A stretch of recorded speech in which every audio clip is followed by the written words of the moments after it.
everyone, welcome to rounds 9 and 10 of GT Asia, which this week comes from the famous Shanghai International Circuit in China. Jonathan Green and Steve Martin bringing you the action of GT Asia, and I tell you what, we've had a long summer break, Steve, but now the action is hotting up, and so too is the weather here in Shanghai. Yeah, we're definitely going to have a hot and furious race here for round 9 for sure.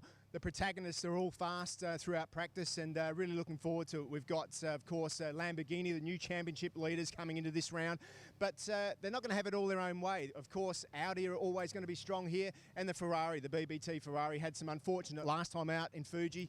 Expect them to be strong here as well. And if the competition wasn't tough enough already, guess who stepped up? That's right, Mercedes are back in GT Asia. The AMG Mercedes team, they brought their best driver in the world, Mauro Engel, to compete. So they won't be making the numbers up. But the team to watch here in Shanghai has to be the local team of Davide Rizzo and Anthony Liu of BBT Ferrari. They're in contention for the championship, and they're here in Shanghai to win.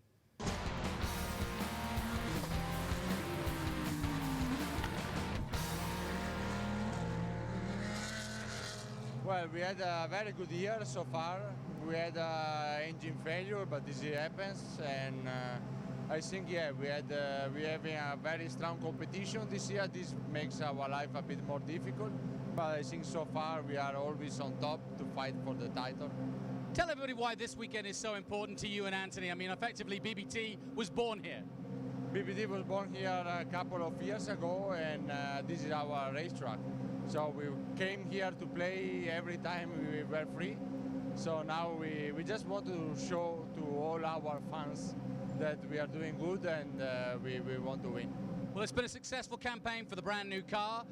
A couple more rounds to go. Is this your year, do you think, finally? Well, it's still one race to go, but I would say that so far is a good year, and I hope we can take it to the end.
Well, we know one thing, round 9 is going to be hot, very hot indeed. It's over 100 degrees, plus 37 and even hotter out on track. Who's going to take victory and why, do you think, Steve? You know what, that's a question that I just can't answer, because if you look at it, there's 0.2 of a second over the top 4. There's less than a second over the top 10. This is anybody's race. We've got AMG here for the first time this year. There's going to be a lot of guys out there with a lot of things to prove, and there's going to be a lot of drivers out there that are probably just going to have to hold back a little bit and not take the risks that they might normally, because they've got the championship in the back of their minds. Talking to the championship leaders Lamborghini have got some work to do, but so too have BBT Ferrari, the local men. Well, let's take a look now at the highlights from Shanghai of round 9. Safety car coming off by the looks of things, and when he does come off, we will be ready to go. And as you can see, and as you say, Steve, they are lining up side by side to go racing here. If the stewards and the race director feels that they are all in line and ready to go, we will drop the lights and we will be racing here for round 9. Shanghai in Asia for GT Asia, as away we go. Good start from Alex Young, his first pole position in a few years. The Bentley got away well too, but it is Young who leads the way for Audi. Yeah, it's good to see Alex Young. He was really upbeat today. He got that first pole position in the Audi, and he needs to get a great result here if he can. He hasn't had a win in that car yet, but of course Marchie Lee has. So everything to play for the silver Audi R8 today. Through the snail for the first time they go, which is round Corner 2, 3 and 4, and then opening it up through the King of 5 here at Shanghai. Very interesting circuit, very technical circuit. Another Herman Tilke design, opened in 2004 and still celebrated in Formula 1, but perfect for GT Asia. And whoa, here comes the BBT Ferrari. Yep, through on the inside, and look, It's that's also Sean Dong as well. And just behind him, Carlo Van Dam in the 458 Ferrari. Jonathan Venter obviously having some sort of issues working his way backwards through the pack, unfortunately for him. And Adley Fong's just behind, and ominously so as well, because look at this, here comes Adley Fong. Yeah, I mean, what a weekend Adley Fong's had. He turned that car around into the wall earlier on practice on Friday, and then they had a issue where the pipe came off the turbo, so they lost all turbo boost and qualified way at the back of the pack. They touched for a moment, the Bentley and the Audi then. Big moment there for Sean Dong. Cracking race at the front between Jung, Tappy and Cheng, because they've been glued together, the top three. Maro Engel starting to make some inroads on them. His last lap at 2:07.3. We expected him, he's actually on the same pace as Jung, and you can see visibly catching there as they come to the end of the long straight. The Mercedes in fine Vettel. And just weaving his way through traffic now. Eduardo, oh, he makes a mistake though, there's Liberati. Oh, that's a very He's through. bold maneuver. I thought they touched for a moment, but through goes Rizzo. And he's not giving him any room, look at that. Not at all. And just behind them is the all-gold Audi of Sean Dong. Oh, no! The Lamborghini is out! 15, it was the 15. The 15 of Antonuzzi. Oh, Engel is also in a good position. They're in fourth, but it depends on the speed of the second driver that gets into that car. So too Alex Jung, though. Alex Jung is in a very good position as well, because he hasn't had the success of some of the other drivers lately, but also Tappy is in a good position as well. Oh, Tappy does do exactly that. But he's on the outside. He taps past. Excellent move there by Tappy. Nicely on the inside, and through goes Tappy into the lead, past Alex Jung. Here we go, here are the leaders.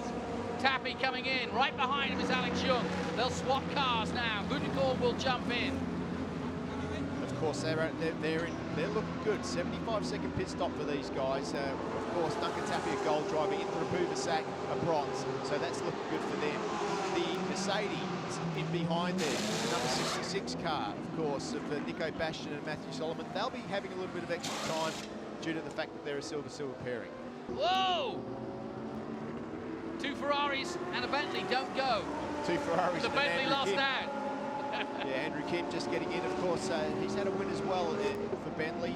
Won in Korea, his home track. So Andrew Kim just getting in the car and getting to grips. Here we go. Up the inside. He tries to go around the outside. Can't do it. I think actually the 458 just seemed to break weirdly, because the BBT went to the inside, the Bentley went to the outside. He had to do it. He braked too late. If he didn't swerve, he would have run into the back of him. He didn't want to do that, so that was the only action to take in reality. Look at this, Ferrari, Mercedes, Bentley, Audi behind.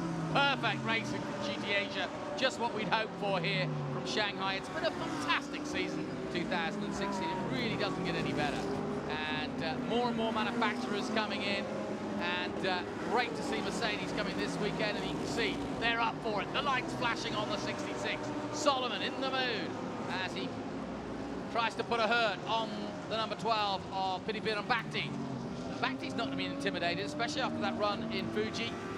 Really good there, but through goes the 66. Yeah, nice little bit of a tap there.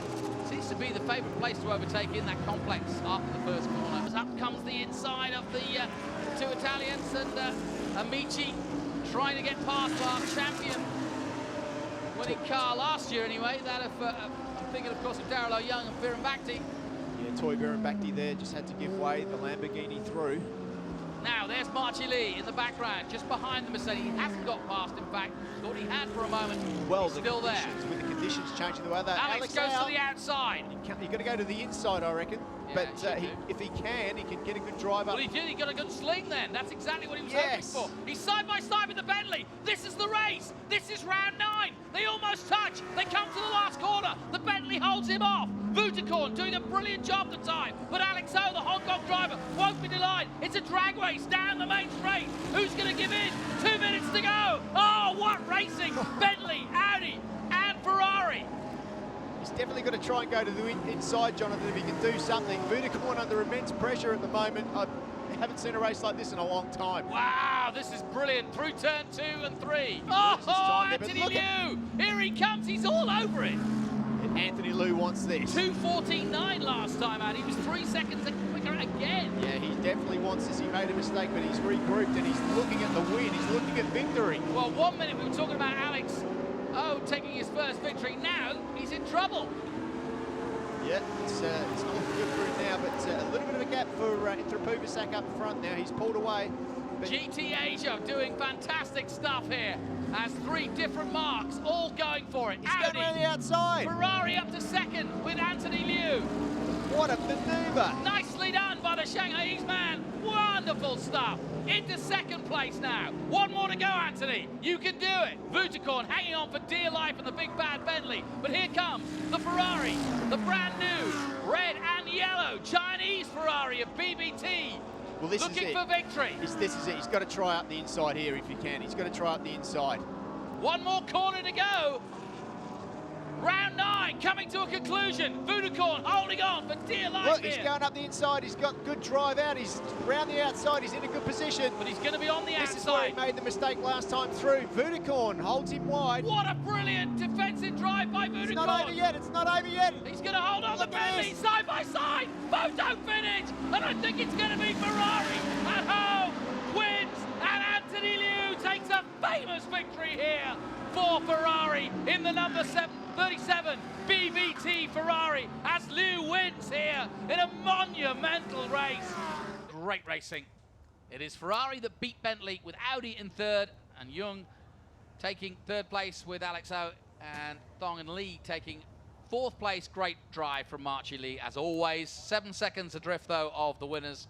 Liberati and Amici made it up to fifth place, and that is a good result for them too, given that with a couple of laps to go when the rain started to pour down, they were down in 10th position. 16th year, Anthony Liu to take the title. Well, it's certainly starting to look that way. He does the Usain Bolt. Well, he was pretty much on world record 100-meter, 200-meter pace there. I don't know. He got that last 100 metres perfect, didn't he? Yes, he did. Which was what he needed to do. And in fact, the last from when it started to spit with rain, he did a brilliant job. But I don't take anything away from Inthra. Inthra did a great job as well. Anthony Liu, that was a fantastic race. What were the chances of that happening? And the weather probably played into your hands. Well, I told my engineer after quali, I said rain is good for us. So it's good for us. Hard work, Davide. What was it like to watch from the garage? It was crazy, but I knew as soon as the drop starts to come down, he's going to win. I knew that. Here's how the championship stands at the moment. And now Edoardo Liberati and Andrea Amici have lost their championship lead for a moment. Well, it's all equal, I suppose. But after that win, Liu with 103, Rizzo, Liberati and Amici all there. And incredible when you consider it. Marchi Lee still in the throes of it, 85 points with he and his teammate Sean Thong. And then Adderley Fong, 82 points, Andrew Kim with him. Vudakorn getting good points there, he too now on 82 points. What a season this has been, and how close is it? The top 4 drivers all on the same points going into round 10 tomorrow. And Rizzo and Liu for BBT Ferrari 4888. The brand new 488 Ferrari, winning in Asia again.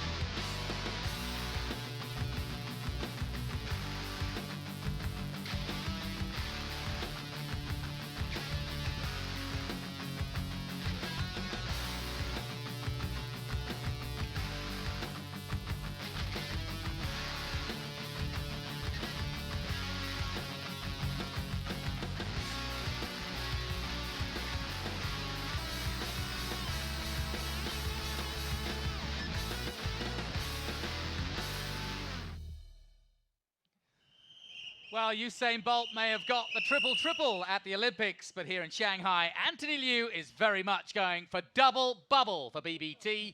What a sensational round 9. What an advert for Motorsport Asia and GT Asia that round 9 was. And let's hope there is more in store in round 10. We take a look again at this Hermann Tilke designed Formula One circuit that threw up brilliant races last time, and let's hope it does so again. It's tricky. There's that long straight down towards turn 14 and some very interesting complexes, especially turn 1, as we look down on the grid for round 10, and we look down on the championship leaders, equal, I may add. Mull and Antonuzzi will be backing up Amici and Liberati. They are right where they need to be, coming into the championship just this weekend for rounds 9 and 10 to back this car up, which will also start on the front row. So first time we've had a double Lamborghini start on the front row, Steve Martin. Licking your lips, I know. I certainly am. After yesterday, we had a double Audi front row. Today, it's Lamborghini's turn to lock out the front row, and we saw how good that worked for them. So a lot of backing up. But these guys, Liu and Rizzo, with Rizzo in the car. What an heroic drive from Anthony Liu here at home in Shanghai yesterday. Yeah, absolutely. I mean, Anthony Liu is on a high at the moment, and he's definitely going to be hard to beat in this race. Kitasawa is due a big race, and it could be this one. The Japanese driver has been one of the most exciting combinations with Bentley that we've had in GT Asia over the last few years. And like I said, he's due a good result. This could be it. He didn't have the best of round 9s, but he's looking forward to this one. How about Duncan Tappy, who looks so good? Vutakorn will start the first stint, but the British driver is on great form at the moment as well, Duncan Tappy. Yeah, he certainly is. And Inter Puvasak, we saw him yesterday. What a great drive he had. He's got to be buoyed with confidence at the moment as well. So really looking forward to see what he can do, as well as Alex Au as well. That was one of the drives of the weekend, wasn't it? It certainly was. And for these guys, the amateur drivers, I guess, you know, like the race yesterday and the conditions has got to have given them a lot of confidence that they can bring into the race in round 10. Sun Jingsu and Frankie Cheng, great combination yesterday, and really, really looked good. And of course, they are racing home here in China. And I think that's again what's so impressive about this GT Asia field is that a few years ago it was Hong Kong drivers, Malaysian drivers. Now the Chinese are definitely on the rise for sure and holding their own, especially in world-class fields like this. When the AMG boys arrive, Bastian, well accomplished, and likewise the youngster, Matt Solomon, coming through the ranks. I saw him win with Mika Hakkinen in the SLS a few years ago at Zhuhai, and since then he's been through Formula 3, now looking at all sorts of options. I was speaking to his dad earlier in the weekend, and the world is his oyster. I watched him do some corporate stuff for AMG. Perfect Chinese speaker, definitely got a huge future. Here's the grid then. Antonuzzi, the American, and Mull, the Dutchman. Liberati and Amici, the championship leaders. Got good support. Rizzo and Liu are right behind them, though, in 3rd and 4th. Then Venter and Sauer. Sauer will start the first stint. Bastian Solomon and Tappy and Vutakorn start 5th and 6th. The Mercedes looking to try and get on the podium. Alex Young, who had such a good run yesterday and had started from pole, he starts 7th ahead of Sugden and Lester. Jono Lester of New Zealand will start the first stint. Cheng and Sun is 9th, and then Fong and Kim. Can they come through in the Bentley Team Absolute? They've certainly got their tails up. And Van Dam and Piti Birambakti 11th. Oh Young, last year's champion, and Toy Birambakti down in 12th. It's been a rotten start to Shanghai for Craft Bamboo. Can they turn it round? Zhang and Li 13th. Lyons and Yu, also of Craft Bamboo. They too really, really need to do something in this race just to save their weekend. Lin Chen and Engel and Zhang right at the back. Zhang will start. What a job from 16th, depending on where they finish the first stint, that Maro Engel has got. And likewise, the same can be said for Marchi Lee. They had gearbox problems, and Steve, you know more about that. You spoke to the team. Audi looked so good for one moment, and then now have to start at the back. Absolutely. The gold Audi R8 has been strong all through practice, and it looked like it was going to be up near the front in qualifying, but unfortunately for them, they did have that gearbox problem, and a gear or a pinion came loose, and it put a hole in the gearbox, and unfortunately they didn't have a spare one. They were lucky enough to use the same spare gearbox as the Lamborghini. And Got some help, Lamborghini, yeah. believe it or not, have lent them a gearbox for this race. So incredible teamship and mateship amongst the competitors Good here. sportsmanship, yeah, very good to see. To allow Marchie Lee at least an opportunity to start this race today. Steve, in your career, you're always very masterful of the circuit and the conditions and the nuances of each circuit. I know you didn't race here in Shanghai, but as you look at this circuit, we've done some simulation work in the lunch break. You've had a better look at it now. You've seen round 9, and what springs to mind about the nuances of this one? I really like it. I like the fact that it's wide. I like the fact that it's probably the main thing for me is you just don't arrive at a corner and do an overtake. You have to set the overtaking manoeuvres up here. You set it up 2 or 3 corners before to make it stick. And how close a race can you get it, especially heading out of that last turn 16 there, a brilliant overtaking opportunity, and then you can still drive over the line. It's got undulation as well. It's an F1 track, F1 obviously race here too. It really has got a little bit of everything. It's fast, it's tight, 265 k's an hour. It's got parts of the circuit which suit the front-mounted engine cars and also an aero car like the Ferrari you're looking at in the screen there, and the Audis and the Lamborghinis. They also work well in other parts of the circuit. So it doesn't really matter what car you're driving here. There's a part of this circuit that will see be good for the strength of every type of car in the field. Well, once again, very hot conditions. You can see a little bit of breeze in the background and the possibility of showers, and they certainly came in round 9. Whether it'll happen again in this one, I don't know, but certainly conditions very hot, and that means that tyres are a factor as well. Slip sliding away, you want to get all the grip you can, but it's hard to get the rubber down in these conditions given it's so hot.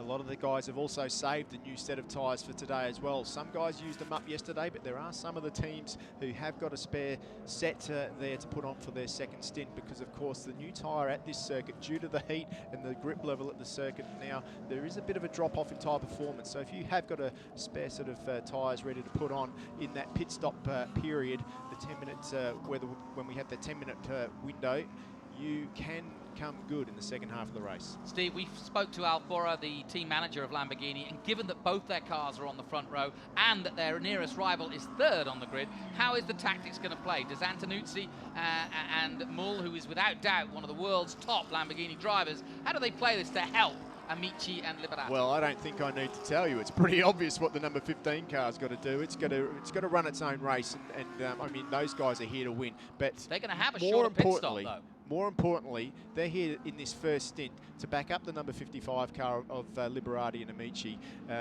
from the 37. But the 37 is a menacing car, always good off the start as well, that 488 bi-turbo Ferrari. So correct me if I'm wrong, but in terms of the championship contenders and in terms of that all-important compulsory pit stop, both of them stop the same time, right? They do in the compulsory pit stop. Both the Ferrari, the number 37 Ferrari, the BBT, and also the Triple F Racing Lamborghini have the same pit stop length. So this is going to be a race to the end. GT Asia, round 10 from Shanghai International Circuit. We're about to go racing. Watch the lights. All red at the moment. When they go out, we will be racing. Out go the lights, away we go. Lamborghinis lead the way. And the BBT Ferrari, winners in round 9, looking and jostling for position here early on. Round the outside comes the Bentley, but it is the 15 that leads of Jerome Mule of Holland. Sauer there got a good start too, just in behind the BBT Ferrari. Good start by the Mercedes too, trying to push his way through, but you can't muscle out a Bentley too easily, and the Bentley stays fourth. Matthew Solomon there didn't get much of a run yesterday, had gearbox issues in that car there, so he'll be after a good, strong first stint here today. John O'Lester in the walls midfield. I'm seeing battling there with one of the Bentleys, but it is Lamborghini 1 and 2, then it's Ferrari, then Bentley, then Mercedes, then Bentley again. Here comes the other Bentley coming through. What a great start. It certainly is. Just saw a glimpse of Darryl O'Young there. He had issues with his car yesterday too, so let's hope they fix that overnight and it runs strongly here in round 10. Good pacey start by the Lamborghinis. They really are pushing on early. And I think that is the tactic, Steve, is that if they can pull away, because it's so hard to pull away, and we saw from the BOP and we saw from qualifying that there's not a lot between these cars. And I think the key now is for these Lamborghinis to put their head down and try and pull away from that Ferrari as quickly as they possibly can. And that's exactly what Mull is doing. And in fact, he's pulling away and trying to take Amici with him, the number 55. Yeah, absolutely. That's the job at the moment, just to get out in front. If he can take Amici with him and pull a gap, and that is what he's doing over Anthony Liu at the moment. The team should work together and make that gap as big as they can.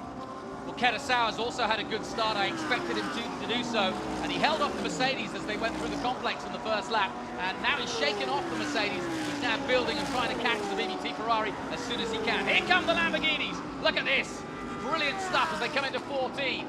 Still leading is the number 50, the extra, if you will, Lamborghini, because Amici and Liberati have been on their own all season, finally joined this weekend in Shanghai, and it looks as though they're going to go for the lead early on, and they do so in the last corner. Yeah, good manoeuvre there by the number 55 car. Takes over the lead. Track limits to do it, but he got well, no, not really. Still had two wheels on the road. That's okay. He got through. And now the hey, stop the presses. Look who's coming through, lights blazing. It's that Kiwi. Here he comes, John O'Lester. I predicted he might just have a bit of a racy time. Oh, no! Position. What's going on? Big slide there by the number 55. That's how he drives. Well, you don't want to do that so early in an hour-long race, Jonathan. He's been pretty much gifted the lead there. He needs to make the most of it now. And the other thing that the Lamborghini and the Triple F team have got going for them for the first time this year is they've got two cars, so twice as much information as they normally have. So if they're ever going to win a race, it's going to be this one right here. Well, you watch the 15 now. I think Mill will know that as he looks in his mirrors exactly what time it is. They are sponsored by a watch manufacturer, and it's time to stop that BBT Ferrari from taking another victory and let Amici get on with the work of leading this race. Well, if you want to talk pit stops, 103 seconds for the leading car and also the red and yellow Ferrari there. They're the two championship protagonists. But the car with the shortest pit stop in the top four, of course, is the car that Mule's driving at the moment, the number 15 Lamborghini. It only has to stop for 91 seconds, so he can afford to fall back a little bit at the moment, slow the Ferrari down, then come in and have his short pit stop and still win the race. Recognise that fella, very famous, and it's great to see some superstars here in the hospitality suites, and the stars on the road though. And I was just looking, the Ferrari got a little bit out of shape there in third position, and while he has his sights set on trying to beat the Lamborghinis, I think he should look in his mirrors, because it's an ominous sight. The almighty Bentley is coming as they go down the back straight. Sauer is on the move as expected, and in fourth position. Will he jig to the inside and have a move now, I wonder? Yes, he does. Well, you know what? That Bentley is certainly strong on the brakes. Of course, that was another car that had issues yesterday. They had some sort of front-end damage, so they didn't figure as well as they might. But Sauer's certainly got through the start fairly cleanly this time, and looking quite menacingly there in fourth position at the moment. I've got another stop the presses for you. Look who else is coming through. Marchi Lee is coming through again. And he and Thong on the charge in the all-gold Audi up there. Marchi, of course, in the car next time round. And Thong doing a really good job early on. Yeah, and I mean, that is incredible as well. Marchi Lee. Look at the Bentley. Yeah, I mean, that car, that is strong. That was the thing that I did notice in round 9, how strong the Bentley was at turning. And you can see there how tight it can turn compared to the rear. Oh! No! Porsches coming together. One in an inter-rush, the other the VLT. Time for T? I don't think so. Yeah, the same team. That's the Craft Bamboo team. Look, if it wasn't for bad luck, they wouldn't have any this weekend. It's been a rotten, torrid time for our champion. That's Toy Birambakti there. Oh, Toy Birambakti's gone in. And Frank Yu, and they've turned themselves around. Let's hope there's not too much damage and they can get going, at least get some information out of this race. I promise you, they certainly didn't intend that. Oh, no. They're both good sportsmen, they're both great racers, but that was the worst possible scenario. Let's hope Frank can get that car going, because that could bring out the safety car if he can't get it going. And that will ruin Amici's day. He's 1.8 seconds up the road now, having built on that lead, and not what the Lamborghinis need now. It's just about going, isn't it? But it's also stopping right in the middle of the track. What is going on? Well, that safe car to come out, so let's hope. They're still racing at the moment. The green flag's still out. Is he out on track, or was he just kind of preparing himself? I think he was preparing himself. Because the graphics don't tell us that we are under yellow. No, we're still green at the moment. And the boys are still going for it. Yes, they are. So, an interesting and intriguing start to round 10. Shanghai and GT Asia in full fettle here. Great racing from round 9 and more to come, I'm sure, from round 10. They're saying Lee at the wheel in the number 96. Yeah, they had a great drive yesterday, didn't they? They really did result in round 9. But Sauer there in the number 9 car just managed to hang on to the back of that group. That gap now, Jonathan, is nearly 3 seconds. That's an incredible 2.7 officially, yeah. He did really good laps. 2:07.2 last time out by Amici, and that's how he likes to drive.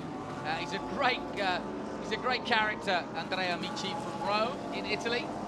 He has, yeah, he's got the fastest lap of the race as well at 2:06.9. And that's like quite about a second a lap quicker than his teammate Antonucci. Look at Jono Lester looking for the ultimate scalp, beating a Mercedes AMG. Here he is. He's got the lights blazing on the Porsche. He's the only Porsche making any inroads. He and Tim Sugden got the setup right. You spoke a lot to Jono about the setup of that Porsche and what was going wrong with it. Yeah, definitely. I mean, they say that they have to drive the Porsche from the rear of the car, so they were actually trying to get the rear of the car to move around more than it was. It's got a lot of grip on the rear, but not a lot in the front, so they've been working, believe it or not, on reducing the rear grip so that they can steer it properly, and it looks like they may have achieved that, Jonathan. Well, the man from Palmerston North, Jono Lester, such a great character. Raced a lot in Asia in different cars, but mainly Porsche. He's known for that, and he certainly has equipped himself well whenever he's got a chance to do GT Asia. Keep wondering whether he's going to come back and do a full season.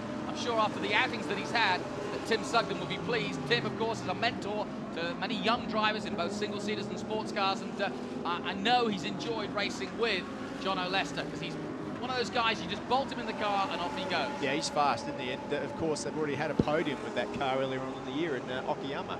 So now, looking at the Bentley of Kitasawa, where does he try to make a move on the Ferrari? We know the 488 is quicker in a straight line, but ironically, talking to Inga Mata yesterday, the Bentley looks as though it would be a beast in a straight line, but it's not the fastest car. It's actually through these curvy sections here, these mid corner speeds, that actually the Bentley is so agile. Yeah, I think that it's going to be through turn 1, 2, 3 and 4 around that area of the circuit, or turn 12, 11, because that is the stronger part where the Bentley has the superior turning, in my opinion.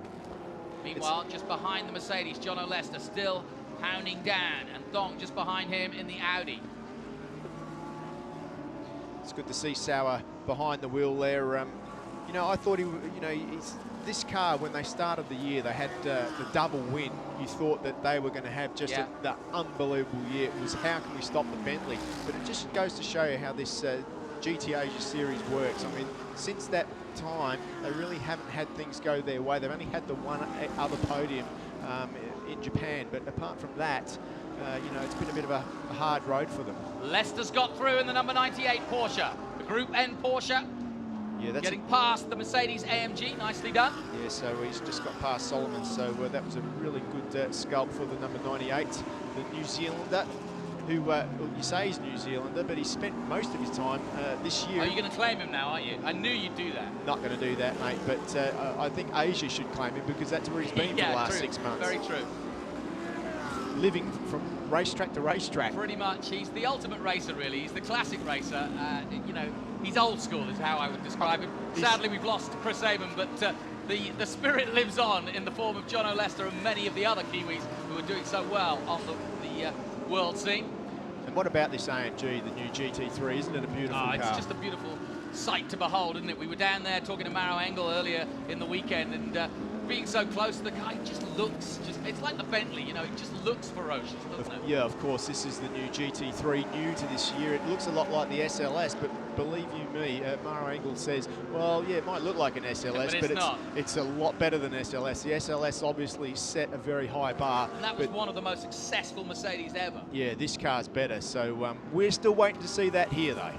Yeah, and also don't forget, as we talk about the different marks, Lamborghini, this new Hurricane, you know, this is a car that has literally developed in front of our eyes over the season. Right at the beginning of the season, it looked quick, but it was still rough around the edges. Not so anymore. They lead the championship, and look how they're doing again now. Yeah, a great job here by Lamborghini. Of course, as I said earlier, with the two cars, all that extra information, and things have just played in their hands to get a good result. And they needed it today because the battle is on. Ferrari versus Lamborghini for this championship. Neck and neck, 103 points each for the BBT team and also the Triple F Racing number 55 at the front of the field. 47 minutes of this race to go, and Anthony Liu needs to get by as soon as he can the number 15 that is getting as wide as possible. Jeroen Muhl of Amsterdam in Holland doing a brilliant job. He, in fact, actually was the main man since 2014 developing this car. He was literally given the golden key because he'd come through the ranks and was an Amersfoort racing team and done his Formula 3 with the likes of Van Asseldonk and even another great Kiwi been talking about, but Richie Stanaway was his teammate, and then Muhl then decided, well, what can I do? How can I continue my career? And they gave him the keys to the Lamborghini and said, hey, develop this. Yeah, and didn't he do a good job? Yeah, 1 and 2 here well. today. He may be a development driver, but he's a very fast race car driver as well. 207.1 last time round for the number 55 Lamborghini, and 207.9 for Muhl. So number 55 is, look at the lead they've got at the moment. It's out to 5.7 seconds. That's an excellent lead. Well, Alf's plan is going to plan at the moment. This is just what they needed. Amici is the hare, 5.7 seconds ahead. Last lap at 207.1 compared to his teammates 207.9. But that is kind of filibustering anyway, because he's just holding off the Ferrari. Liu is getting more and more frustrated. He's getting red and yellow, I'm sure, inside that cockpit, because also the Bentley now has a chance to catch up. And you give Sauer a sniff, he'll take it. Second fastest car on track that time round was John O'Lester with a 207.3. And you sound surprised. Well, that shouldn't be possible in a Porsche. I don't know about that. What I'm saying is the Porsche have been struggling a little bit this year. Okay. It's a new Put it in perspective. track, and this track is big and open. The Porsche is a flat 6, Jonathan. It doesn't have the outright power. It needs a twistier circuit to come good. It's already had 3 podiums this year. This wasn't a track where Porsche expected to excel, but John O'Lester is proving me wrong. Flat 6, I'm talking flat out. Look in the background at that gold Audi, because he's about to take not an Olympic gold, but possibly the best scalp in the paddock right now, and that is the Mercedes. Look at him, all over the back of Solomon now, as this is a great opportunity for Thong to get past, and he's clambered his way through. Is that a mistake by the Lamborghini? I don't think so. He's held it all together. Richard Antonuzzi, the American, will take over for the second stint. That coming up in a few minutes' time. Ooh, he went very wide that time. That's okay. You can do that. You can get it. As long as you've got 2 wheels on the ripple strip, you're okay. But to be honest, when you do go wide like that at this circuit, that's the fake grass on the left-hand side there's not a lot of grip, so you actually lose a bit of drive. So it's not a big advantage to run through there. It's better to keep all wheels on the circuit coming onto that straight. Leicester puts in another very quick lap at 207.3. Compare that to 208.2 from Muhl, so it just shows you how fast that Leicester's going, and he's going to be right all over Sauer in a moment or so. He's closed that gap right down to 1.7. Tactics going on there, talking Rod Wilson, series I wouldn't want to be talking director. to Rod Wilson in the middle of the race. That can only be trouble. Definitely, there's definitely something being sorted out right there. Rod Wilson, of course, the Motorsport Asia officials, and bags of experience he's got us too. And like I said, if he's talking in the middle of the race to one of the teams, there must be a problem of some sort. We'll find out what that is. 44 minutes gone. The 37 BBT Ferrari, winner of round 9, tries to chase down the second Lamborghini of Antonuzzi and Muhl. Of course, this race is an hour long. We do have a pit stop coming up, a 10-minute window, and that will be at 25 minutes past the start of the race. And it goes for 10 minutes, and it closes at the 35-minute mark of the race. Steve, everybody's got to stop for 75 seconds, but who's going to lose out in terms of compensation time the most?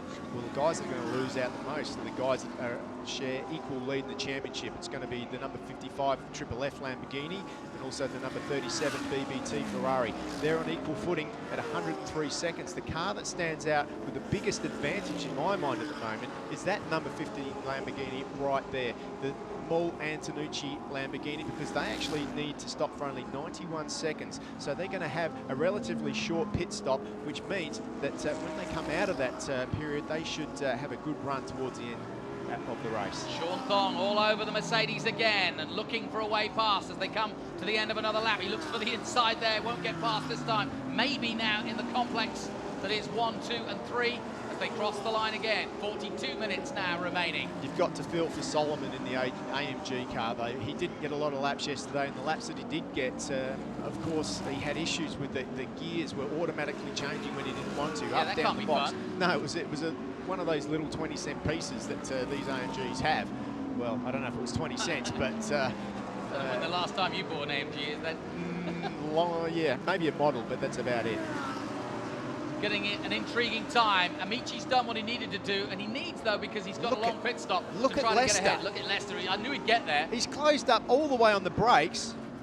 That was an incredible manoeuvre there. And Sauer, of course, passed now the Ferrari, so very impressive indeed. And now the Ferrari in trouble, so to speak, and only being helped by the fact that both Amici and Moul are pulling away, and they are being helped, of course, by whatever the Bentley's doing. And it looks as though the Porsche's going to help as Jono lines himself up for an overtake here on Anthony Liu. Well, you've got to think that Jono Lester's going to have a go.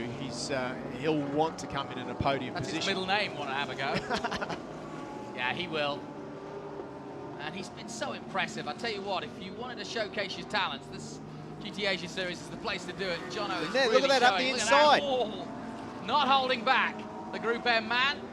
He seems to have got the balance sorted out now. Yeah, he's certainly got a good flow, good corner speed, and once again, the advantage of the Porsche is as you get into the race and that initial grip wears off, it is quite a nimble little car, and you know, it's working for him. Whatever they've done, whatever setup they've ended up putting into that car, it's definitely working, and he's strong in the braking area. Look at him, swerving. You won't like this at all. But he's setting up now for an overtake on the inside, out of the corner. Coming out of 14, they're side by side. Ferrari 488 and the Porsche.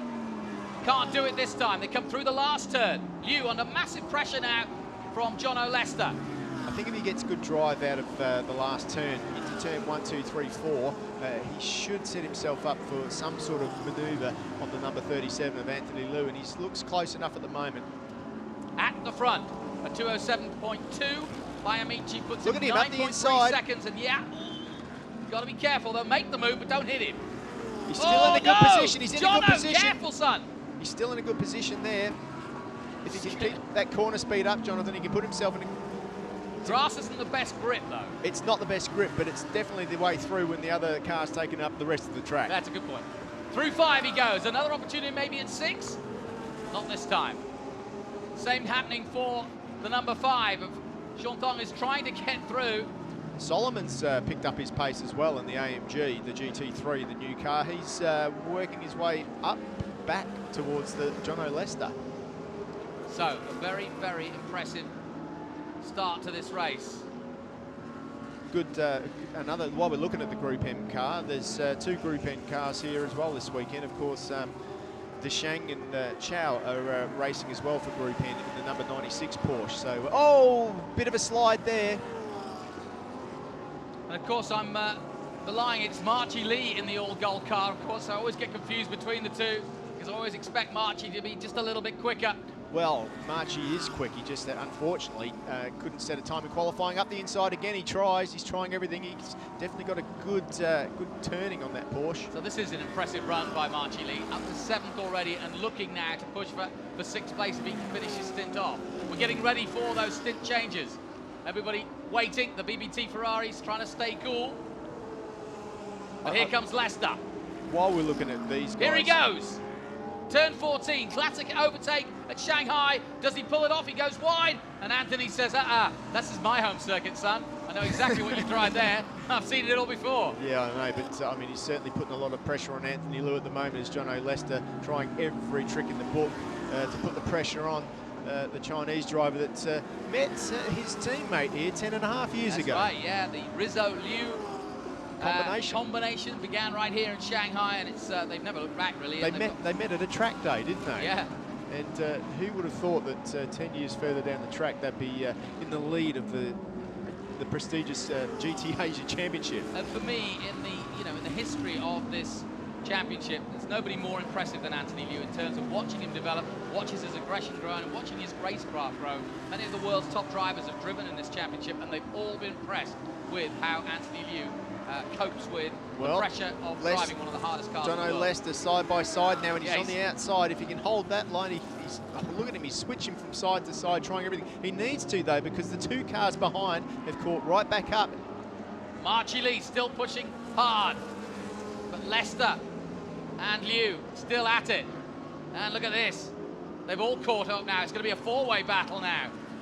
Yeah, I mean, it looks to me like Anthony Liu has definitely got some sort of grip issue there. He can't hold the line anywhere near as good as any of the cars behind, and he's dropped off his pace now. He's into the 208s, and look at the battle now.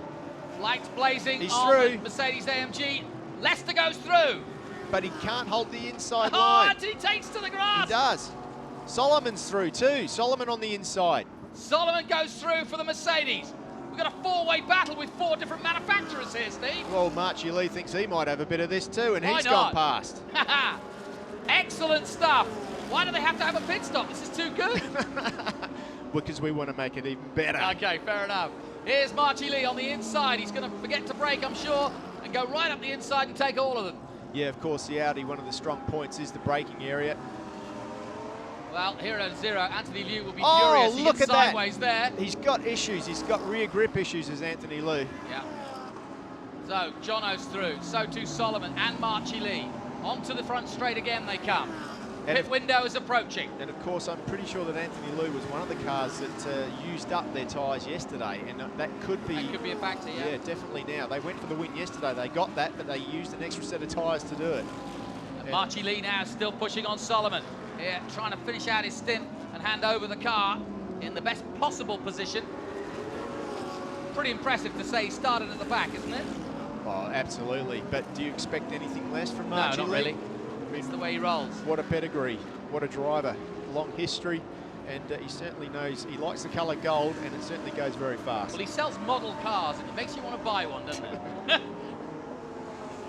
But I don't think he's done just yet. I think he's got his eyes on Solomon in the AMG, if he can just work his way past, and then up to Jono Lester. What a drive for the Sugden Lester Group M Porsche, though. I know. You know that Tim's going to be limbering up in the pit lane, going, I've got to do some more of that. I'm in the mood now, because he's certainly going to put him in position for another podium. They've had one podium already this season at the Group M team. In fact, they've probably been the most successful Porsche team out there, actually, this season on merit. Nearly. Craft Bamboo have had 2 podiums, Group M1, so it's looking pretty even at the moment, but it just goes to show that this Porsche, new this year, is a competitive car in this series. Well, as we watch this midfield battle, you're missing nothing at the front. Amici continues to lead, and he's now extended that lead to 11.3 seconds as we come ever closer now to the pit entry of the compulsory pit stops. Everybody has to come in for a minimum of 75 seconds, and then it all shuttles out as to who has the compensation to stay longer. And then, once we get back on track and everybody has shuffled through their pit stops, we'll know how this race will come to a finale. We had some great finales so far. Fuji, Okinawa, and Japan has been brilliant. Korea was great too, racing in Thailand, and now here in China. And it doesn't get any better than this. GT Asia on the up and up for sure. All the great marks are here. Mercedes joining the series this weekend. Some good sponsors on that Lamborghini. Roger Dubois watches as well. It's a beautiful looking car, the Hurricane, isn't it? Yeah, very much so. And they've really fettled that car this year. They've really treated it with a lot of love, put a lot of time and energy into it. They've been watching in Europe very closely to its progress here, because these are extreme conditions, these hot conditions, probably the toughest conditions they'll have to race in anywhere in the world. Absolutely. I mean, it's a great test bed, this Asian Championship. It puts such stress on these cars, the heat. I mean, it's easy to be sitting at home and just looking like some cars going around the racetrack, but it's nearly 40 degrees Celsius out there. It's so hot, and the cars have to contend with that heat and all the forces and stress that go along with it, and the drivers in their cabins, I mean, what must they be going through? Well, you were looking for an Aussie hero earlier in the race. Sauer about to finish his stint, and he'll be handing over the car to the man who knows how to count, the accountant that is Jonathan Venter. Yeah, Jonathan Venter, he'll be really looking forward to getting out. Number 13 in. The pit window's now open. 8 minutes and 21 seconds. That's how long they have to do this compulsory pit stop. Sun and Cheng for the Absolute Racing team. Compensation, they've got a good compensation of the bottom layer. 75 seconds is all they've got. Here comes BLT. Yeah, Toibier back the in. He'll be handing over the car to Hong Kong's Darryl O'Young. Hopefully there's not too much damage to that car. Remember, they had that spin along with Frank Yu earlier on in the race. Richard Lyons will be stepping into that Porsche next, the Interrush Porsche. And we know that Richard Lyons, once he gets his tail up, will be in the mood. That's taken out by a tyre as well. Quite a quick pit stop, 75 seconds for the VLT car. That's good news for Darryl O'Young. He can make up a lot of time in the pits. One of the Lamborghinis coming in. The Interrush Porsche continues. You staying out there. Yep. 7 minutes to go. I think that's a good move by the number 55 Lamborghini to come in nice and early. They've got a big 11-second lead now. They've got to come in, of course. They've got 2 cars in 1 pit box this time round. So it is the leaders that have come in. Yes. Amici is in the pits right now. Andrea Liberati will take over, and he's already, you can see, coming down to his pit stop position. Out goes the 13, the first pit stop man. Meanwhile, Moul is leading this race, and he's got the Bentley all over him at the moment. There are the leaders, both of the championship and the race. Changing tyres there. I couldn't quite see if they were a new set, but they'll be a lot newer than the ones that were on the car. So fresher rubber going on the race leading car at the moment. Ketesawa getting frustrated, determined to make this last lap, and it is always on these pit stop laps that everybody tries to set their fastest time. Solomon out, Bastian into the number 66 AMG. Yeah, loads of experience in this AMG. Bastian, and still a young driver, but that combination really good. Solomon, just 20 years of age, the Hong Kong driver, did a good stint there. Inthrapu Vasak out of the car. Duncan Tappy gets in. And Duncan Tappy, without doubt, one of the best drivers of GTs in the world. Doesn't care whether it's a McLaren or a Bentley. Give it to Tappy, he'll take it round and push it as hard as he possibly can. He certainly turned that weekend around too. They were 3 seconds lap off the pace on Friday. Friday, they didn't know where they were. Nope, and they made a slight change of setting, and bang, they were on the pace. So we're shuffling through the pit stops. Here in GT Asia, we have a compulsory pit stop in our sprint 1 hour race. I'll tell you, one man that won't want to come in is John O'Lester. No. He'll want to stay out there for the whole hour, I'm sure. He would. 5 minutes to go then in the pit stop. Blue flag's waving. Out goes the number 55. Liberati in the car this time round. Super Trofeo champion of Asia last year. Big job ahead for him. Don't want to make any mistakes. He should have a handy lead once things settle down. These two 23-year-old Italians have had a great story to write home about this season in Asia.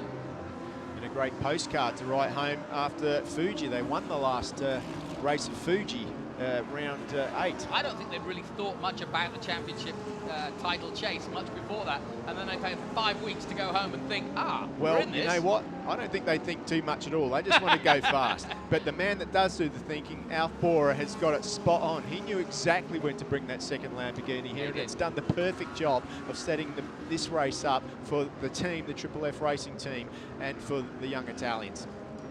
So we are shuffling through. 4 minutes left on the pit window. Everybody has to stop. It's compulsory. 4 minutes 35 left of that pit window, of course.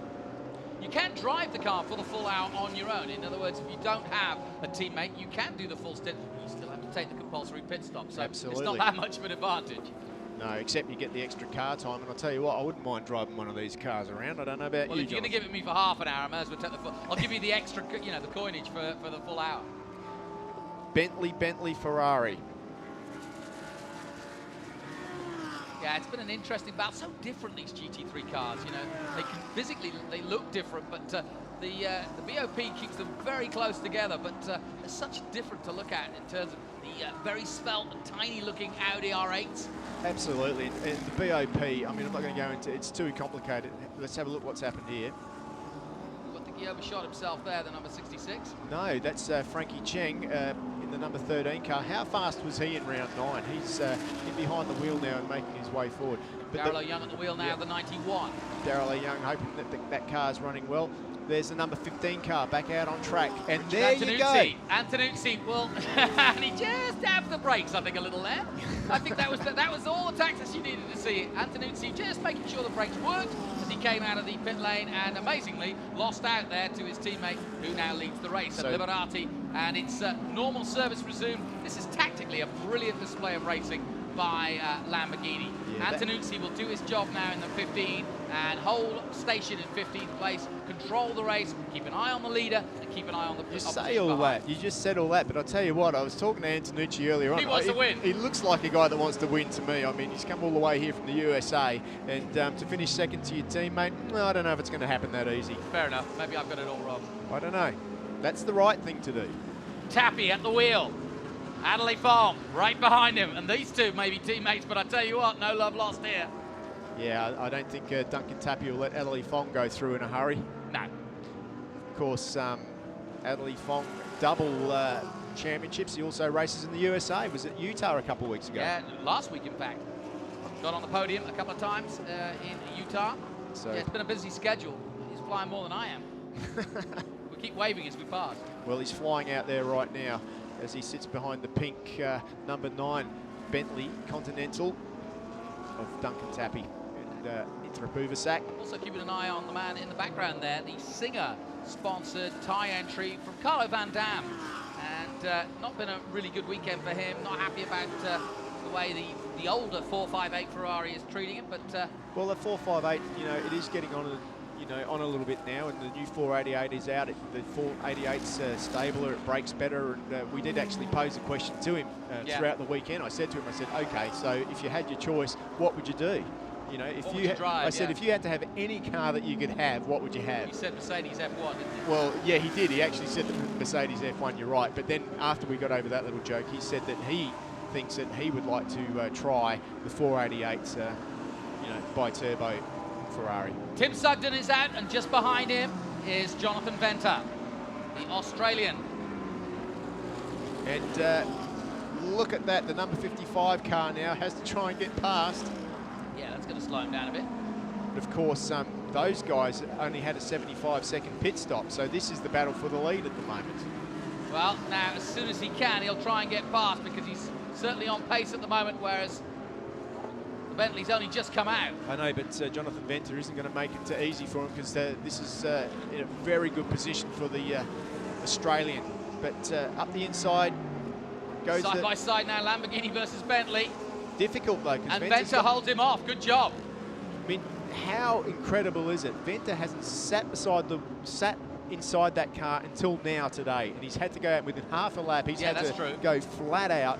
That's how dedicated these guys are. Yeah, but that's how professional these guys are. That is the difference between, effectively, the guys that are at the very top of their game in motor racing, is the ability to get in kind of any car they like, but be able to be on the pace within a couple of corners, knowing exactly how the tyres are going to react and how the competition is going to react. 30 seconds ago, he was having a cup of coffee, and now he's leading the race.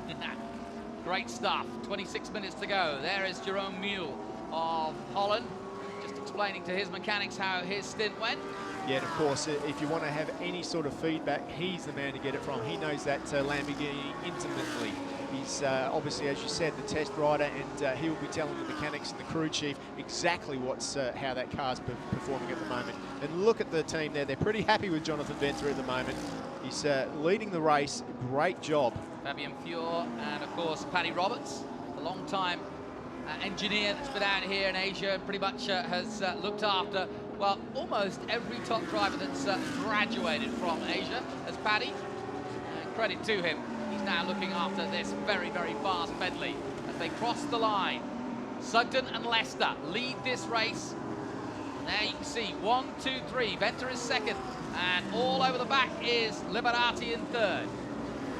What an incredible race. In so many ways. Well, Leicester did the business, and I think their shorter time in the pits obviously allowed them out. Sugden's at the wheel, and now the pressure definitely on. They've got back markers to deal with now. Sugden will want to make, he does make quick work of that. Down through 5, up through the gearbox. 220 Ks, then dropping down to second gear here. Under braking, brilliantly done by the Aussie. Venter goes through. Gee, I'll tell you what, Venter's actually looking pretty strong out there at the moment. On to 7. Sweeping left-hander, very fast through here. Up to 165k, 1.7 Gs through there. And I'll bet they feel it too. They certainly do. Then down through the gearbox. Third, it tightens up now into the S-bend here, into turn 9. Second gear around this one, Jonathan. A quick squirt on the gas, and then another sharp left-hander through turn 10. And believe it or not, this short straight here, up to 210 kilometres an hour before they hit the brakes again. Well, now that Venter's through, you can see that the Lamborghini getting desperately frustrated and wanting to get past. The wind picking up now, Stephen. I don't want to predict it, but could we get the possibility of rain? Certainly saw quite a strong breeze there as they went past that section. Well, anything's possible here. I mean, we didn't think Anthony Liu could win yesterday, but he certainly did. Now, these are important laps for the third place. Liberati. It was all going swimmingly a moment ago for the Lamborghini, but now they're under massive pressure because they've got Bentley ahead of them. Look how far back David Arisso is. He's a long way back, isn't he? Yeah, he's got a lot of work to do as the Italian. Of course, David Arisso in the BBT Ferrari, teammate to Anthony Liu, the car that won yesterday, at least 700 metres behind at the moment. Tappy and Fong still in their battle for 6th and 7th place. They come to the line again. Let's take a look at the lap times this time as they cross the line. Venter does a 2:07.8. Sugden a 2:10.4, and that is why Liberati's all over him. He did a 2:09.4, and it's only a matter of time, surely. And you can see Sugden struggling to keep it all together. That Porsche, I think it's a bit of a handful, to be honest. Yeah, I mean, it certainly is, but, you know, Sugden's obviously just needing to get up to pace at the moment as well. And adapt to the car. It's not an easy car to drive. You've got to get used to it, and Sugden has been thrown into the deep end. Yeah, Sugden, of course, a former Porsche Carrera Cup champion here in Asia, but took a few years off to do some driver coaching. He's been helping young drivers come through, so coming back this season was a bit of a baptism of fire. Brand new car. The Group M team, though, confident in his skills. He's had different teammates, and he's equipped himself well with those teammates, but Jono definitely been the most effective. But Tim, I think now getting back up to speed and really enjoying being here in GT Asia. Well, it must be the day of the Jonos, because Jono Venter is romping away with it at the moment. 2:07 last time round, and that gap is expanding. The Lamborghini needs to try and get past Sugden if he can. Smart dude, though, Jonathan Venter. He's just about to graduate, I think, in February with an accounting degree. Not many racing drivers have those. Some of them need them. Well, he'll be able to work his contracts out then, that's yeah, for sure. For sure.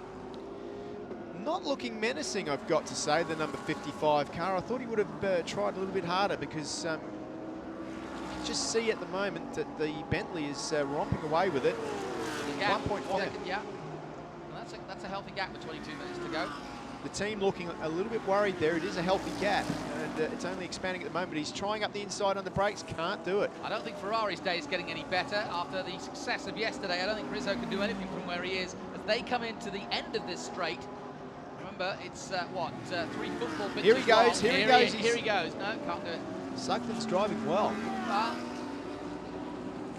I said, though, Rizzo down in 8th position. His last lap, a 2:09.4. That compared to a 2:07.0 from the leader, Venter. So it just shows you a bit of a struggle for BBT in this particular stint. Adley Fong just set the fastest lap of the race at 2:06.9, so that's a pretty impressive lap by Adley Fong. Former Formula One development driver for Lotus, of course. I'll tell you who else is going fast in the pack. Alex Young is also in the 6s. He's just gone over the line with a 2:06.5, so he is a long way back, but with lap times like that, he can move his way up the field. Carlo Van Dam getting some pressure from the number 66, that of Bastian.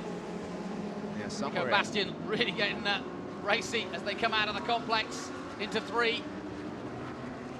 Yeah, I think that's the last thing Carlo Van Dam wants to see, is a menacing AMG GT3 behind him. Yeah, the 68 is Engel. We're looking at the 66 at the moment. Yeah, we haven't seen much of Engel so far in this race. I know, it's been relatively quiet for our world champion, we like to call him. Of course, he wins, or has won, at Macau in the last couple of years, and they've been sensational at the Macau Grand Prix, and they'll be there again. Still a long way to go for him, though, in this race. He is in behind the wheel, and as I say that, Engel goes over the line and sets the fastest lap of the race, 2:06.2.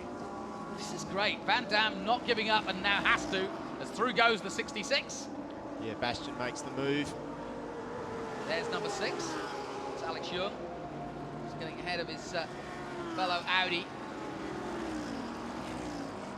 Yeah, Liberati and Amici pairing at the moment, struggling for lap times. Really, they're in the 2:09s compared to 2:06s for some of the other cars. Struggling for grip. Coming out to complete another lap then. The lights on for Sugden as they come through the last turn. Compare the times this time as they cross the line. The leader crosses the line with a 2:06.9. Venter's upped it again. Sugden does a 2:08.8, and that's similar to Liberati. Antonuzzi still going in 4th position. Yeah, Liberati's just struggling to try and find a way through, isn't he? He's being held up. I don't think he's got the extra grip that he needs to try and make that move, but he has to be careful, of course. Sugden basically nowhere in the championship, but Liberati equal leader at the moment. Yeah, I'm surprised at the pace of the Ferrari. Rizzo a 2:09.055 last time out. Compare that to Venter's 2:06. It just tells you there's some figures on Sugden and Liberati. And you can see that Liberati just, if he could get past, he'd pull away, wouldn't he? Yeah, but I just don't think that he's willing to make that big risk. He's definitely not looking challenging at the moment. I guess, you know, he's in radio contact with the pits as well. They'll be feeding him information as to what to do. But I know what he wants to do. He wants to try and get past Tim Sugden. But I know, you know what, Tim's been around for a long, long time and raced in a lot of different categories. He's just going to bang the laps out as best as he can and hope it's enough to get on the podium. And it's a really good opportunity for them at the moment. There's only 18 minutes left in this race, 18 minutes 30 seconds, so Sugden doing a brilliant job at the moment. Yeah, and after the start of the year where the Lamborghinis were a little hot-headed, to be honest, they pushed sometimes a little too much and then didn't get the results, and I think they've kind of been given the lecture, given the warning, been taught a little bit of racecraft, and I think if you want to overtake a wily old fox that someone like Tim Sugden, you've got to be careful, because it could all end in tears, and Tim's got nothing to lose. Absolutely not. The Hurricane, in its first year, it's the most successful car, really. It's already had 5 podiums, including 1 win, and they were looking to make it 2 today, but it's just not looking that way at the moment. Jonathan Venter is doing a brilliant job out front. Liberati swaying side to side behind the Porsche, trying to get past. Sugden doing an awesome job as they cross the line again. Does he up the pace? No, he slowed down as they fought. They actually slowed each other down. Still, the 55 just cannot get by. And meanwhile, Venter extending that lead. The gap now 6.25 seconds to second place. The battle you're watching right now. Yeah, it's really difficult for him to try and find a way through. I mean, the Porsche's, you know, it's looking pretty good everywhere. It's definitely got good speed. If anything, it's can just drive off the corners that little bit better. And there's one thing that the Porsche does do well, and that is drive off the corners, because it does have that rear-mounted engine. Yeah, there's no question that Sugden, since they've had their setup problems over the weekend, they've definitely got to grips with them. It was a great stint by Leicester. Very different stint here by Sugden, but equally as impressive, because there's no question, we saw from the lap times, that the Lamborghini is quicker. Well, you know, to put it into perspective, I mean, Sugden doesn't race every weekend like Jono Leicester, does he? So, you know, Sugden's, you know, manager, does lots of other different things, so he pretty much gets thrown in at the deep end. And I'll tell you what, he's doing a pretty good job out there, battling with the best that Ferrari have got, and all the other manufacturers. Alan Lim, his team manager, will be well pleased with Group M at the moment. This has been a good display. Meanwhile, just behind, Antonuzzi holding off the Bentley. Fong up to 5th place now, and Adderley Fong is going to be a hard charger against Richard Antonuzzi of the USA. And Fong means business, as he always does. But that combination of Fong and Kim has already been a winner. Here comes the number 6 on the BBT Ferrari. Alex Young goes through. Well, we haven't seen Young get the better of the Ferraris much this season, but he's got it today. Well, he's on fire this weekend. He got pole position in round 9 and went on to lead the car into the pits. Had a good opportunity to get a win. Had a podium, though, in round 9, the first podium of the year for that car. So Alex Jung has definitely found something here in Shanghai. Yeah, and of course he's racing. He had a win, actually, in the Audi R8 Cup at Sepang last week, and I think he's just found a little bit more of the mojo. Yeah, I mean, it's as simple as that sometimes. Yeah, you're absolutely right. And he's got it all on the line this weekend. They crossed the line again, and Sugden still holding on for dear life, really, in second place here in Shanghai. He will not let that number 55 Lamborghini get past, and why should he? 15 minutes to go. Marchie Lee lurking in the background there too. The golden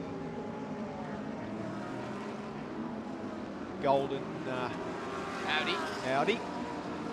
Sean Thong at the wheel. Marchie doing a really good job of his stint, coming right from the back and setting up Thong for hopefully a grandstand finish for them. Like you say, lurking in the background. Look at Venter though, he's well down the road now. 8-second lead, that's incredible. Yeah, really impressive. And well, here we go. They started the season off like this, and now they're doing it again. And through goes Frankie Cheng. Yeah, I mean, what a revelation. Gee, they must be having a lot of drive problems with the Ferrari at the moment. I wouldn't say there's a mechanical problem, but No. that Ferrari just isn't what it was, so to speak.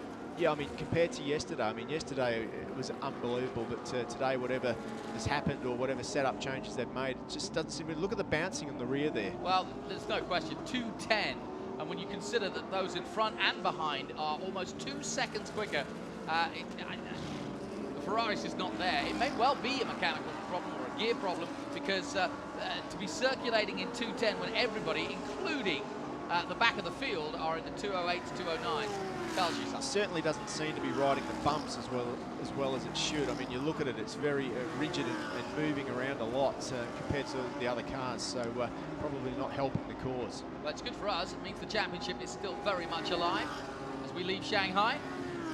Duncan Tappy is also catching up to this leading group. He's 3 or 4 cars back there, but he's also on a very hot pace at the moment. This is just great by the Yorkshireman. Flying the British flag, and Tim Sugden will not be denied. I think he's been inspired by the British Olympic team. Well, got all the medals at the Olympics, and now Sugden wants one of his own, I think. It's looking that way, isn't it? But I'll tell you what, he's starting to sniff a podium for sure now. But it could all go wrong, awfully wrong for him, because there's a whole load of GT3 cars right behind that want that podium position. Just what Lamborghini didn't want was the sight of Adderley Fong on the charge. He's all over the back of Antonuzzi right now, and I think he looks at the opportunity now. There he is, coming through 4, heading towards 5. And Adderley Fong, who hasn't had the success he probably wanted, having had such a bright start to the season. 2 mechanical issues. He had a crash, in fact, earlier in the weekend. Threw it into the middle of the track at the last turn, and then had to spend the night getting it fixed up. There's Bastian all over the back of the Ferrari as well. In the AMG, the GT3, beautiful looking car. No, massive charge from Engel, still down in 14th position. Yeah, but he's in the 209s now, so those early laps that he did of the 206s have drifted away, or he's had a bad lap that lap, perhaps caught behind traffic. But he's definitely set the fastest lap of the race with a 206.2. Well, it's a German in a German car against an Italian in an Italian car, as Nico Bastian now pushing hard, flashing the lights on the Mercedes AMG. What a history they've had. You were saying that SLS is probably the most successful GT3 car. And also just AMG as a company, since they joined Mercedes, they've really never looked back, and it's been a fantastic partnership. And really, literally, they are synonymous with racing. Mercedes now, AMG, and he DTM, makes the move. He's done it perfectly there. Onto the back straight, beautiful tight line, and once again got the power down earlier, and through he went on the BBT for Ferrari. Now, when is Fong going to make his move in the number 7 in the Bentley? There goes your leader. Look at the lead he's got. Good old Sugden crosses the line again. Well, they're bunching up now, Tim. Yeah, doing the business though. 2:08.5. Identical time almost by Liberati, but he just can't get by. he's got to try something. He hasn't tried anything, you know. He hasn't Well, tried to maybe put he's pressure just on, really. Maybe for the first time in his 23-year-old career, or 23-year-old years of thinking, he's actually thinking smart, thinking about the championship, Well, that which is is rare true. for a racing Well, driver. that is true. His main competition is much further down, back in 11th position. It's incredible that Here we go. Luca. He's done it. And he did make it look. Oh, did he? Or has he? Yes, he's no. Oh, has he? look at Tim. Or has Tim's- he? No, he No. hasn't. Side by side now onto the back straight. It was a good lunge, and now he's got him. Yeah. Finally. Now watch him Interesting. pull away. Yeah, going to be interesting now to see those lap times. But I mean, he probably should have done that earlier. I mean, he's really let Jonathan Venter now just. Well, he's not going to catch Venter. The Venter, the Not hair now. is gone. Yeah. 10 But- minutes left. He can consolidate second place, pull away from Sugden, avoid any more issues, and use the last 10 minutes to consolidate that position. Because I think it's going to get a little scary and leery towards the end of this one, with Fong coming, and Antonucci on the march as well. And look who's coming also, Duncan Tappy. Yeah, well, none of the guys behind Sugden will want to finish off the podium now, so this is going to be a battle royale for that last Let's spot. hope. 9 minutes to go, just over. A five-way battle for the podium. GT Asia, world-class racing. Absolutely fantastic. Couldn't be better scripted. Look, here we go. Fong looks to the inside, now to the outside. How aggressive is that from Adley Fong? And he goes through. Oh, look at Just- that. And He's going to get both of them.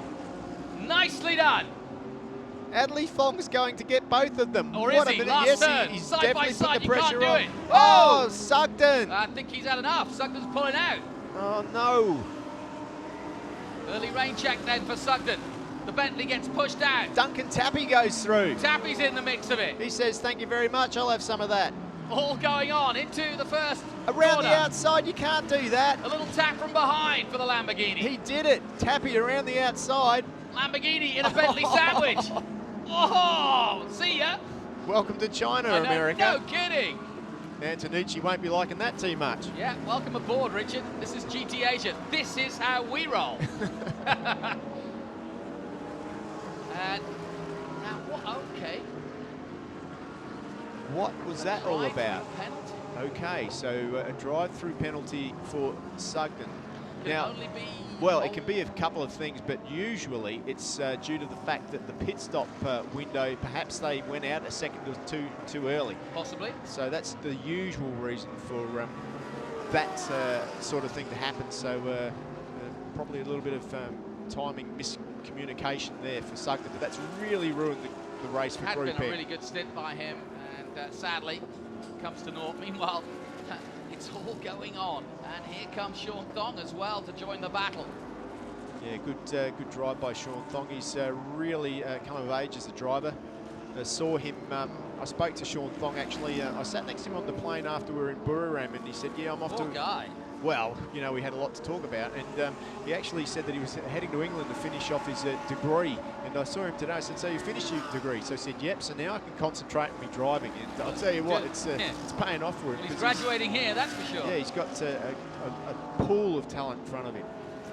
So, Jonathan Venter in the Bentley. He and Katasawa lead this race. Venter at the wheel at the moment, leading by 11 seconds. There's Amici, who did his bit, and he gets a pat on the back for doing so. But sadly, it's not working all out because they wanted to win this race desperately. Amici had a great drive, but of course, as we know, that tyres come into the situation yesterday. Perhaps that Amici team were one of the tyre teams that didn't have that. But these guys are pretty happy.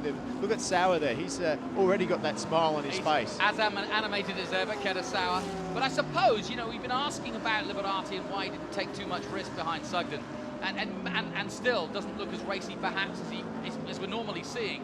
I mean, if he's being smart, the radio contact should be telling him exactly where Rizzo is. Absolutely. Rizzo's up to 10th position, and that's why there's no point in ruining a whole season in the space of 20 minutes for the sake of it. Absolutely, you're absolutely right, Jonathan. It's definitely the smartest move, and with that gap there now at 3.7 seconds, it's going to be hard for the Bentleys to pull him back in, to rein him back in. Duncan Tappy is in 3rd position. What a weekend he and Vutakorn have turned around. At the beginning of Friday, we've mentioned it already, they were what, 14th on the grid, something like that? They were nowhere. And now there's got a possibility of getting on the podium here in round 10. It's been a fantastic weekend, the best race of the year, round 9, without a doubt. A photo finish as BBT Ferrari, but sadly they couldn't follow it up. Despite their Usain Bolt imitations, he was a triple-triple, but these guys couldn't get the double, I'm afraid. And Risso will have to settle, as will Lou, for a top 10 finish. And sadly, their hopes of another championship may have faded with this result, but there is still time to get things right, and you never know in motor racing. Something could go wrong with the Lamborghinis, but they're looking good right now. Absolutely, and as we can see, I mean, the Lamborghini with an 11-second lead heading into the pit stop, and now they're 8 seconds behind. Good job by Sean Thong. And what a recovery for the number 5. Started at the back of this race, and they're going to finish in a very good point scoring position. And they need to, because they sit third in the championship at the moment. They can't afford to finish back as far as they can. Antonucci there gets a bit squirrely. Squirrely is the word, and out of 14. He's not done, is he, Richard? And of course, the Lamborghini team lent that car a gearbox. I guess they want it back about now. They almost got it back. If he hadn't missed his braking point, he might have got it back. Here we go then, 4 minutes to go. Intriguing race, this one, round 10. GT Asia here live on Fox Sports. Hope you're enjoying it as much as we are. Steve Martin and Jonathan Green bringing you the action from GT Asia. It's been a watershed year for GT Asia. The finest marks in the world have come together around Asia to compete, and it's been nail-biting at every round. Korea, Thailand, now Shanghai, and throw in a little bit of action from Japan as well, and you've got the Ultimate Series. Absolute Racing have been part of it throughout. Look at Jonathan Venter. He's got this under control. He's probably playing around with the radio now and finding out what station he wants to listen to. He's got it in the bag. He's got a massive lead, 10.6 second leads now. And he deserves it. They've had a lot of bad luck this year. They started off with that double win in Korea, but it's been a bit of an up and down road for this car since then. A lot of problems, but it's all been put behind them now. And you know what? The best thing about this, if he does win this race, the Absolute factory is just 100 metres away from where he is right now. Yes, you're absolutely right. They've got a big workshop just at the back of the circuit here. Ingomeda, Fabian Fior, and the rest of the team. They've got 70 employees in total, not just here in Shanghai, but also in Zhuhai and in Chinese Taipei. And yeah, it's a great story. Ingo Mata and the team have built this team brick by brick, so to speak, and really doing a brilliant job. And like you say, they started so brightly at the beginning of the season, and now to kind of put a footnote to it, it's not over by any means this season, but this will be a very important win for them. Yeah, I mean, really good, and also a confidence booster for Jonathan Venter as well. Like, he's another one of the guys that doesn't get to get behind the wheel as much as some of the other drivers, but when he does, he certainly makes the most of his opportunities, and he likes to win, and he likes to win with a massive lead, and it looks like they're going to do that here today too. 10.7 seconds, the Bentley out in front now. Well, and don't forget, remember, for someone like Ingelman, the whole point of the championship will be the team's championship, which they led at the beginning of the weekend and will now increase their lead. So they are headed surely now for the manufacturer's title, or at least the team's title, and that is as important for them as it is for the driver's title. Well, absolutely. If you're a customer and you want to find out who the best team to go to is, you open that up, and whoever the winner is, they're the team that prepare the cars the best. Here we go then, 2 minutes to go.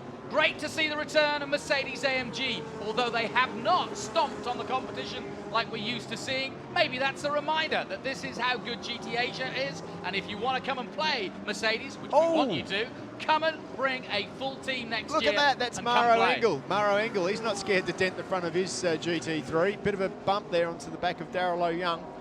Welcome aboard. Hitting the champion from behind. Not recommended. Bad enough weekend for him as it is. It's good to see Maro Engel. This is our first look of him behind the wheel. He was didn't start the race, so he was handed the car, to be fair, fair way back in the pack. And he's doing the best job he can now to try and side his way past. And now, as you can see, Darrell Young trying to get past the Ferrari of Carlo Van Dam. Look at Engel though, round the outside. Oh, great finish to this one. And he's through. Well, he's definitely got past Oh Young, and now I'm sure that he wants Van Dam's scalp as well. Great racing. Porsche, Mercedes, and Ferrari. The older 458 Ferrari holding his own though. Carlo Van Dam, and up the inside, and that's Barrow Engel at his finest. Brilliant overtake.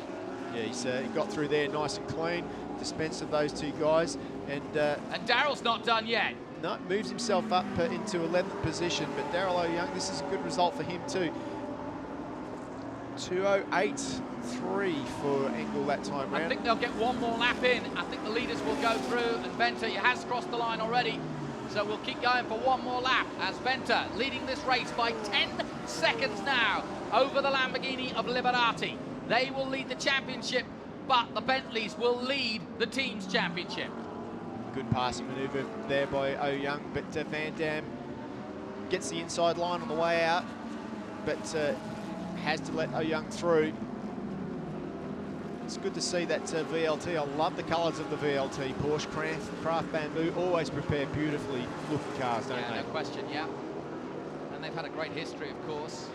Darrell O'Young may be thinking about last year. He was with Aston Martin and they got the double here at Shanghai. Those days seem a long time ago. It's been a torrid time for him, and he's desperate to leave Shanghai this weekend from at least something out of this, and getting past that Ferrari will help. But here comes your leader on the final lap here. GT Asia round 10, and it has been 10 out of 10 for the youngster, Jonathan Venter. Well, he is an accounting major, and we can count on him for some big, big points for Absolute Racing. It's been an immaculate weekend for this outfit, based here in Shanghai, and they didn't put a foot wrong. I said right at the beginning, Kurosawa would look for a good stint, and he got it. And look at him, out on his own. That's how you want to go racing, down the long back straight here in Shanghai. The Bentley, resplendent in the number 8. Venter and Sauer breaks into the last complex, and Steve, perfect. Unbelievable job by this team. They didn't really come on our radar, did they? But they come good in this race. They really did. We thought this was all going to be about Lamborghini, but Bentley taught us a lesson, Jonathan, and that is that this is the man. The Bentley boys do it in a blaze of glory as they take the checkered flag here in Shanghai, China, to win round 10. An immaculate performance, and one they deserve a massive win by over 10 seconds. The Lamborghinis did put in a good race, but they couldn't take on the Bentleys. They crossed the line now. Liberati takes second place. He and Amici now will lead the championship even further. And then at the start of this weekend, Tappy comes over the line in third place. The Brit does the business for the other Bentley, so it's been a good weekend all round. Fong will take fourth place. Great result then. So Bentley will be celebrating tonight for sure. Look at Kurosawa there. How happy was he? He's always happy. Well, not that happy. He's only that happy when he gets a win. He's had 3 of them this year now. They work hard. They're a very professional outfit, these boys, and you can see what it means to them. Come from all over the world as well. Yeah, it's a really multinational team. It is French, Portugal, obviously Asia, all parts of Asia, Thailand. Rizzo and Liu round out the day in 10th position. How the mighty. Yeah, I mean, coming into this race, they started at in 3rd or 4th position on the grid, Jonathan. So they really had a lack of grip. I really want to get a catch-up with what went wrong, because, I mean, by the times that they were setting, they were nowhere near the pace. No, they definitely had a lack of grip, drive grip, and pretty much they were struggling compared to yesterday. Yesterday, that was the car to beat, the car to be in. But today, it was looking good early on, but towards the end of the race, and at least after the first quarter of the race, they really did fall by the wayside. It's been a pretty a disappointing day for their championship hopes, but we've still got a couple of races left, and I'm sure that if they can get it right, they'll pull it over. There's very excited Vutikorn. Yeah, Vutikorn in Thrupuvasak, of course. He had a great day too, a great weekend. Had a great season too. I mean, yesterday, what a brilliant drive he had. He nearly won the race, missed out by half a car length, lost it on the last corner, but on the podium again today. So great double podium for Thrupuvasak. Tell you what, that's a sight, isn't it? It's a fair few $1 million out there right now. But yeah, you're absolutely right. Vutikorn to me has been the most impressive of guys that have improved as the season has gone on. Yeah, well, he's one of the amateur drivers, you know, like not all of the guys in this race are professional racing drivers, and that is the theme behind the whole GT3 Asia deal. You know, like you have an amateur driver and a professional driver. That's how it works. Well, they've certainly got it right here. It's been superb to watch, and great pit stops, great racing, good race craft, good tactics, and just a great display of racing. It doesn't get any better. And the Chinese know they're big cars and they're expensive cars. If you want trump cars and to watch them at 180 miles an hour, this is the place to come, because these are the finest marques in the world, the most expensive sports cars they make, and they just put on a display like no other. Brilliant. I'm guessing Bentley sales are going to go up tomorrow. They could well do, yeah. They could do in China. I remember when they bounced onto the scene here in Asia, and when they were, in fact, the safety car a few years ago at the Macau Grand Prix, and everybody kind of looked at them and went, really? You're going to race that Continental, that big thing? You know, oh, good job it's the safety car, because it could never compete in a race car situation. Ah, that soon changed. Never tell the British they can't do something. Exactly. And yes, a rather sad and Amici, by the looks of things, he doesn't look very happy, but I think they understand that they were beaten fair and square today. But Liberati and Amici have everything to be happy about, because they put on a very immaculate and mature display of racing, which will put them in good stead for the championship. In a moment, we'll hear from our winners, I'm sure. Sean Henselwood rushing down there to go and get a quick chat if he can. The Michelin man, the hottest man in China right now. I don't know about that. Jonathan Venter looks pretty hot too. I put the application in, and you were in the running. Oh, I'm too tall. I'm too tall. You're too tall, eh? Okay. Never fit into that suit. Great racing, and congratulations to Bentley. I think they'll leave Shanghai with a lot to be proud of. Duncan Tappy out of the car, gets the water in as quick as he can. He's probably lost a fair few pounds. And as I can see, they're just getting ready to do the interviews with our winners. And it's been a fantastic display by Jonathan Venter and Keta Sauer. Let's head down to Sean Henselwood with the winners.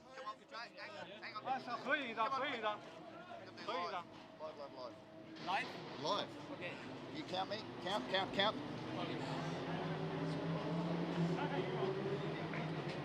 Oh, it's hot, yeah? So, son, congratulations. This really puts your championship back on track. Yes, actually, I'm really happy to give the winning for the team. The team is the home base here, and we had so difficult time during from Okayama to Fuji, but we come our original place finally. So we were happy, and my stint was perfect almost, and his perfect job as well. Jono, that looked like great work, and you're really pushing that whole last stint. Yeah, look, I knew the Lamborghini was quick. They proved it yesterday over the whole weekend, and we've been struggling a little bit with pace, but Sauer did a fantastic job. The car was amazing. The boys did a great job, and we're just so happy to come away with the win. Congratulations, you both. Thank you. Thank you. And as Sean points out, it does help their championship for sure. Great stuff by the Bentleys. And here's confirmation then. Bentley with victory after 28 laps for Venter and Sauer. Liberati and Amici in the Lamborghini taking second place. Tappy on the podium with Vutikorn in Thrapuvasak in third. And then Thong and Kim, Thong and Lee in fifth position. And Tanutsi Mule, the new boys, taking sixth place. They can be happy with their weekend. Jung and Ao, seventh. Cheng and Sun back in the championship. Great to see Frankie Chen with such a great result in eighth position. Nico Bastian and Matthew Solomon taking ninth place ahead of Davide Rizzo and Anthony Liu, who were the heroes perhaps of round 9, but struggled in round 10. Engel and Xiang, well, the Mercedes challenge did not come to fore, but I'm sure they'll be back, and there is rumour that maybe, just maybe, they'll put a full season together next year and show us what they can do. Here's how the championship stands then. 119 points to Amici and Liberati. Rizzo and Liu still on 107. Vutikorn 96. Marchi Lee 94. Sean Thong 7th with 94. Adley Fong 8th. Andrew Kim and Jonathan Venter now moving to 91 points. It's nice and tight at the top. Keta Sauer 84 points. Tappy with that podium 81 points. just a couple ahead of Piti Bhirombhakdi. This is, without doubt, the closest championship in the history of GT Asia, and we are enjoying every minute of it live here on Fox Sports. I hope you are too. My thanks to Steve Martin. This has been a cracking weekend of racing. I thought Fuji was good, but this has been absolutely superb. Steve? What a weekend. I cannot believe the racing that we've seen. Just so many different aspects. I mean, it really did look like the Lamborghinis were going to run away with that race at the start of it. And then yet, the Bentley come from nowhere, performed brilliantly, worked its way through. Jono Lester and Tim Sugden, what a job they did as well. They showed that the Porsche is nothing to be wiped away. There was so many people. Inthra Puvasak, what a weekend he's had as well. He's really proved himself as a driver. It was just a great weekend for everybody, but I guess overall you've got to say that the Triple F racing team did the best job in leading the championship. And as we congratulate third place, Duncan Tappy and Inthra Puvasak of Thailand. We know Butakorn. I also want to say congratulations to the GTM winners, the New and Judsan Chen in the Lamborghini for Team Fist. Just on the left-hand side there. Second place then, the Lamborghini boys from Italia do the Italian job in style. But it's Venter and Sauer, an Aussie and a Japanese, doing the business in a British marque run by a German. There you go. Don't get any better than that. That's a multinational, if ever I saw. Well, I think GT Asia had it all this weekend for rounds 9 and 10. Fantastic racing throughout. Congratulations to Bentley. Congratulations to Lamborghini as well, but also to BBT Ferrari for putting on a good show and winning round 9. My thanks to Steve Martin. I'm Jonathan Green. Join us next time out for more GT Asia.